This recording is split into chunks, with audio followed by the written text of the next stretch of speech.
দিনটা ছিল গণেশ চতুর্থীর দিন।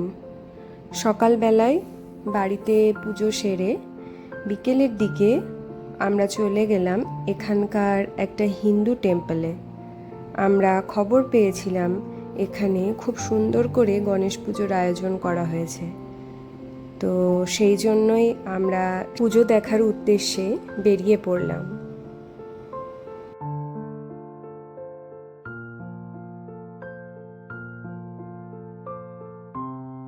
এখানে অনেকটা আমি যাওয়ার পথে রাস্তার ভিডিও ক্যাপচার করেছি। প্রথমে ভাবছিলাম যে এতটা রাস্তার ভিডিও দেব, সবাই বোর হয়ে যাবে, কিন্তু না দিয়ে পারলাম না। চারিদিকে এত সুন্দর রাস্তা দেখতে লাগছিল যে সেটা আপনাদের সাথেও শেয়ার করলাম। এই মন্দিরটা একটু উঁচু পাহাড়ি অঞ্চলে। এটা সেই পাহাড়ি রাস্তা। সেই রাস্তা পার করে আমরা পৌঁছে গেলাম।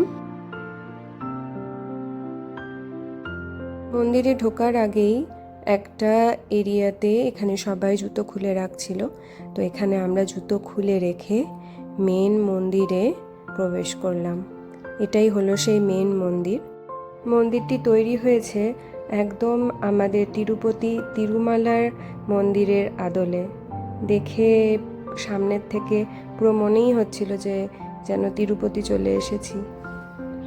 ভিতরে ঢোকার পরে এখানে ঠাকুরের বিগ্রহ রাখা আছে। চলুন তাহলে আমরা এখন ঠাকুর দর্শন করে নিই।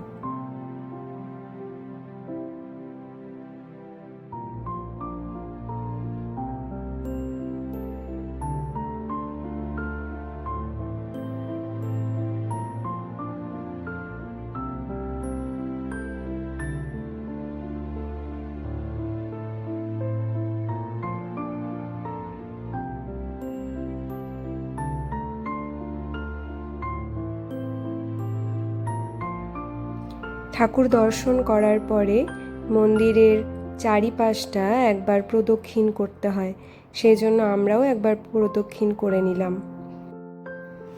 প্রদক্ষিণ করতে করতে দেখতে পাবেন সোনালি রঙের টেবিলের মতো বিভিন্ন রকম অবয়ব রাখা আছে।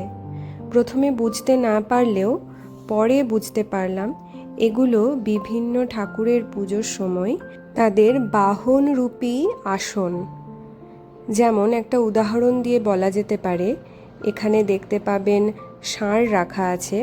আমার মনে হয় শিবের পুজোর সময় শিব ঠাকুরকে এই ষাঁড়ের ওপরের যে টেবিলটা আছে এখানে ঠাকুরকে বসিয়ে তার পুজো করা হয়। এরপর চলে এলাম মূল মন্দির সংলগ্ন আরেকটি মন্দিরে। এখানে এসেই প্রথমে দেখতে পেলাম নবগ্রহ মূর্তি। এই মূর্তির চারপাশে সবাই প্রদক্ষিণ করছিল। আমি যখন চেন্নাইয়ে ছিলাম তখন এরকম নবগ্রহ মূর্তি অনেক জায়গায় দেখেছি, তারই রূপ এখানে দেখতে পেলাম। এখানে গণপতি বাপ্পার মূর্তি রাখা আছে। এবারে চলুন ভিতরের ঠাকুর দর্শন করি।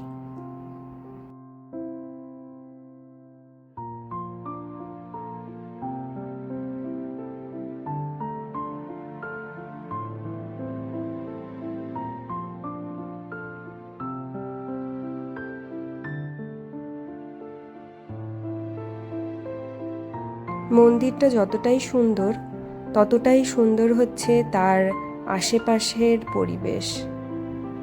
চারিদিক সবুজে সবুজে ভর্তি এবং তার সাথে সুন্দর নীল আকাশ। এরপর চলে এলাম সংলগ্ন আরেকটি ছোট্ট মন্দিরে। এখানে ভিতরে রাখা আছে অর্ধনারীশ্বর মূর্তি।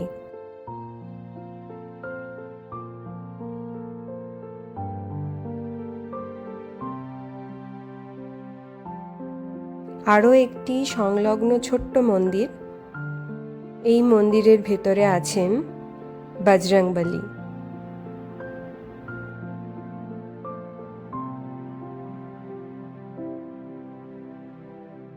গোটা মন্দিরটি দর্শন করার পরে চারিপাশের এলাকাগুলো একটু ঘুরে ঘুরে দেখছিলাম। এই জায়গাটা হলো এখানের প্রসাদ রান্নার জায়গা, জায়গাটা ছিল সুন্দর, পরিষ্কার পরিচ্ছন্ন এবং পরিপাটি। মন্দির থেকে কিছুটা দূরেই আছে এখানকার মন্দিরের সংলগ্ন একটি অডিটোরিয়াম। অডিটোরিয়ামটি বিভিন্ন সময়ে বিভিন্ন পুজো সংক্রান্ত ক্ষেত্রে ভাড়া দেওয়া হয়। এখন আমরা যখন এসেছিলাম তখন গণপতির উদ্দেশ্যে এখানে বাচ্চা ছেলেরা নাচের রিহার্সাল করছিল। আমরা দেখলাম এবং খুব সুন্দর লাগলো তাদের রিহার্সাল।